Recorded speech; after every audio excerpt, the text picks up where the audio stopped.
Mornings, that smell of clean sea, filled with sounds of the waves, fleeting thoughts of the day ahead, and all the textures under your feet. Mornings at the Maldives make you so alive. And here, at the Six Senses, they encourage you to live a slow life. Just what you need when on a break.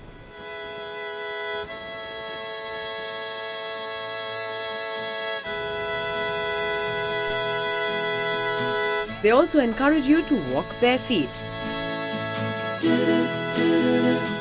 And suddenly you take notice of everything that the Earth's surface holds.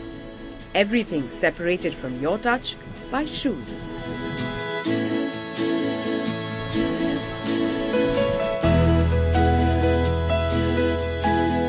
If the walking gets too much, you can summon an electric buggy.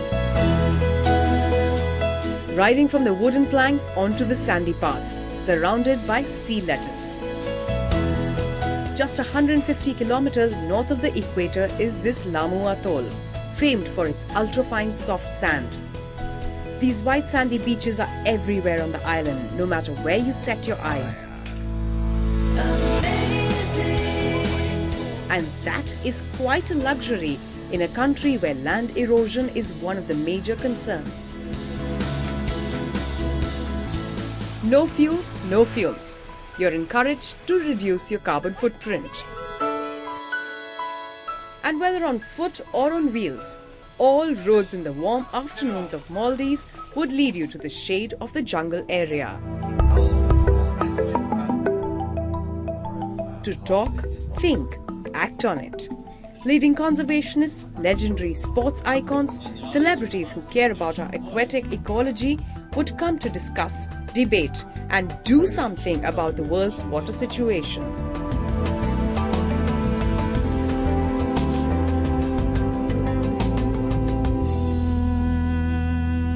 Water has always been taken for granted. That's one of the issues. Because we see it as being abundant. We see it all around us. And unfortunately, this gives us a misguided sense that it's infinite. And I think now with modern times, we're starting to understand that this is a very precious resource. Here we are with all these problems we already have on the planet, and then we're going to add 3 billion more people to the mix. If we don't have the strategy, global strategy to deal with this problem, we're not going to make it.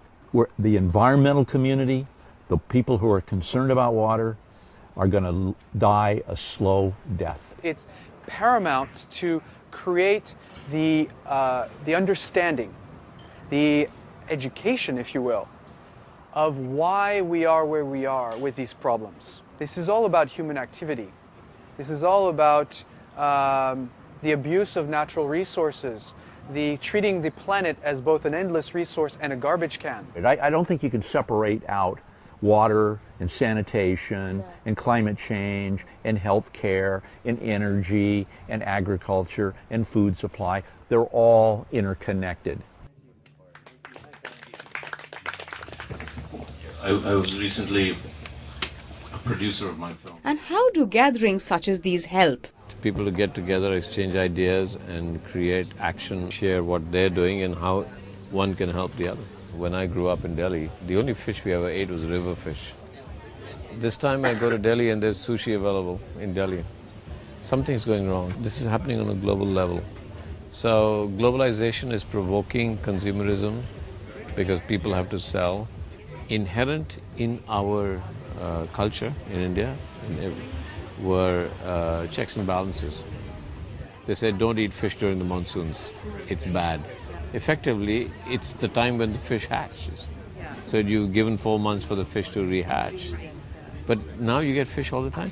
Old checks and balances that were caused by a local economy being local, right? We're losing that because the local economy is becoming national and the national economy is becoming global. The sea is not just fish. It's an ecosystem in there that creates the survival mechanism for those that live on land. Our relationship with water is very mythic because we are fundamentally still ourselves are water. Villages have a common community water.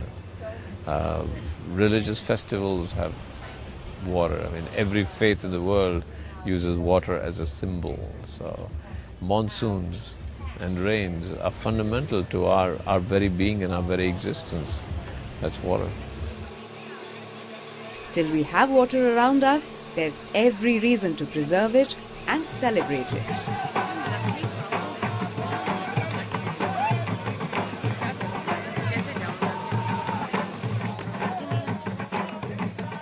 Water, water everywhere, and not a drop to drink? Well, perhaps it's time to switch to another liquid diet. It also happens to be the best way of getting to know people better and share your last words before you say goodbye.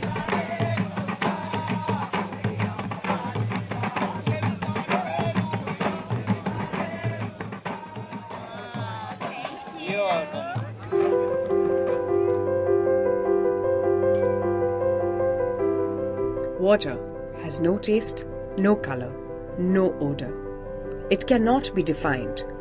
Art relished while ever mysterious. Not necessary to life, but rather life itself.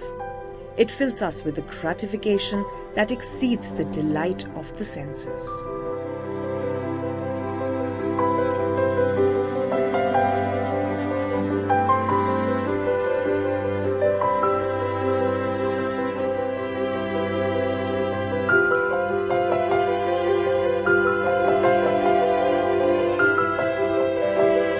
Some say, if there is magic on this planet, it is contained in water.